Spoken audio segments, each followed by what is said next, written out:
안녕하세요. 오늘은 저희가 준비한 자료들 보면서 2025년 5월 말 서울 코엑스에서 열리는 코스모뷰티 서울, 여기에 대해 좀 깊이 파고들어 볼까 합니다. 네, K뷰티의 현재 그리고 또 미래까지 볼 수 있는 아주 중요한 행사죠. 그렇습니다.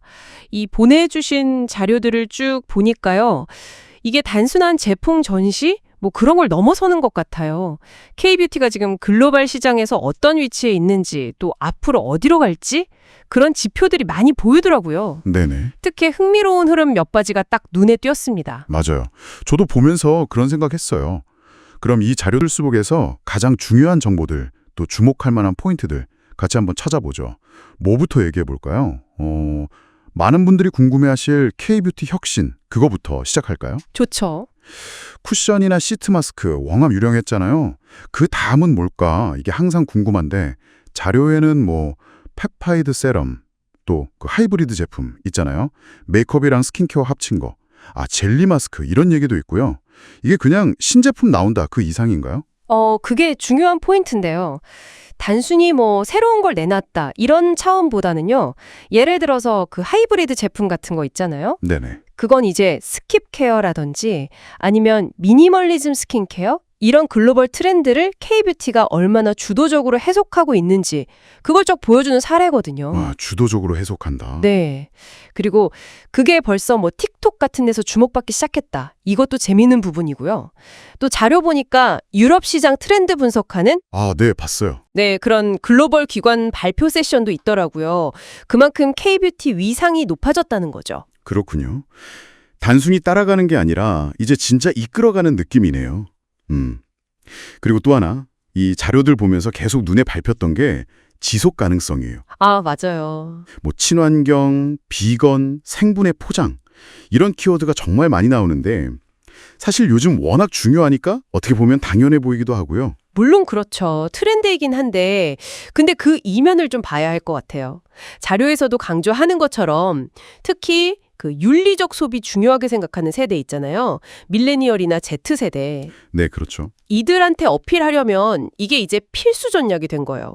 뭐 비건 인증이라든지 탄소 중립 생산 방식 아니면 원료를 좀 지속 가능하게 구한다든지 이런 노력들이 그냥 조언이라는 차원이 아니라 정말 브랜드의 장기적인 생존 문제 이렇게 인식이 되고 있다는 거죠. 와, 생존 전략이라니까 확 와닿네요.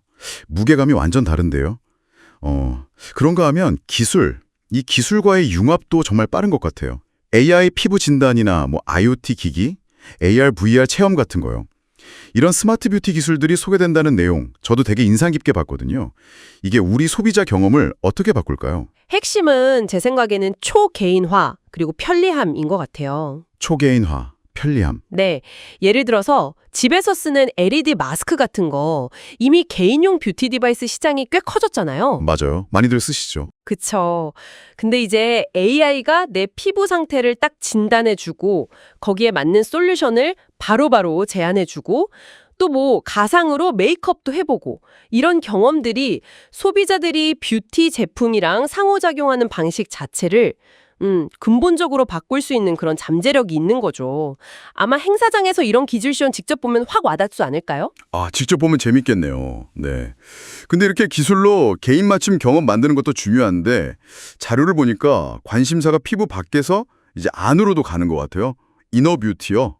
네, 맞습니다. 뭐 콜라겐 보충제라든가 기능성 식품 같은 거 전시하고 관련 세미나도 열린다고 하던데요. 네, 이것도 정말 중요한 흐름이죠. 그 홀리스틱 웰니스라고 하잖아요. 홀리스틱 웰니스. 네, 그러니까 외모 관리랑 건강 관리를 따로 보지 않는 거죠. 피부나 뭐 모발 건강에 직접 영향을 주는 식품, 보충제 이런 거에 대한 관심이 늘어난다는 건 뷰티의 개념 자체가 이제 몸 전체의 건강, 조화 이런 쪽으로 확장되고 있다는 증거거든요. 브랜드 입장에서는 또 새로운 시장 기회가 될 수도 있고요. 그렇군요. 정말 뷰티의 범위가 넓어지네요. 마지막으로 이것도 빼놓을 수 없겠어요. 새로운 얼굴들 만나는 거요. 코스모뷰티 서울 어라드 통해서 혁신적인 신규 브랜드 발굴한다. 이 부분도 조금 흥미롭더라고요. 그렇죠. 특히 뭐 유로모니터나 현대백화점 같은 전문가들이 심사한다니까 더 기대되고요. 맞아요. 이 잠재력 있는 뭐랄까 루키 브랜드를 미리 발견하는 건 사실 업계 사람들뿐 아니라 트렌드에 민감한 소비자들한테도 되게 큰 즐거움이거든요. 그렇죠. 이 어워드가 아마 K뷰티의 미래를 이끌 새로운 동력, 이걸 보여주는 창구가 될 수 있을 거라고 봅니다. 자, 오늘 코스모뷰티 서울 2025 관련 자료들 보면서 K뷰티가 얼마나 다채롭게 진화하고 있는지 쭉 살펴봤습니다. 혁신적인 제품 개발은 물론이고 지속 가능성에 대한 고민, 스마트 기술 접목, 또 이너뷰티까지, 그리고 새로운 브랜드 발굴도 있고요. 결국 이게 다 뭘 의미하냐면 K뷰티가 정말 끊임없이 변화하면서 글로벌 시장에서 영향력을 계속 넓혀가고 있다, 뭐 이런 증거 아닐까요? 네, 정확합니다. 다시 한번 말씀드리면 행사는 2025년 5월 28일부터 30일까지 서울 코엑스 A홀에서 열립니다.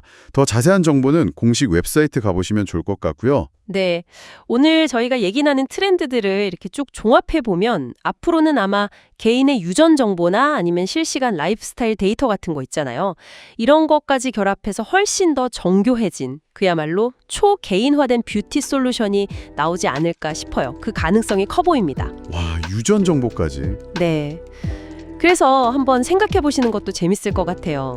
당신이라면 이런 미래의 뷰티 기술이 어떤 모습으로 딱 나타나기를 기대하시는지 이런 질문 한번 스스로에게 던져보시면 어떨까요? 네, 흥미로운 질문이네요. 오늘 저희가 준비한 내용은 여기까지입니다.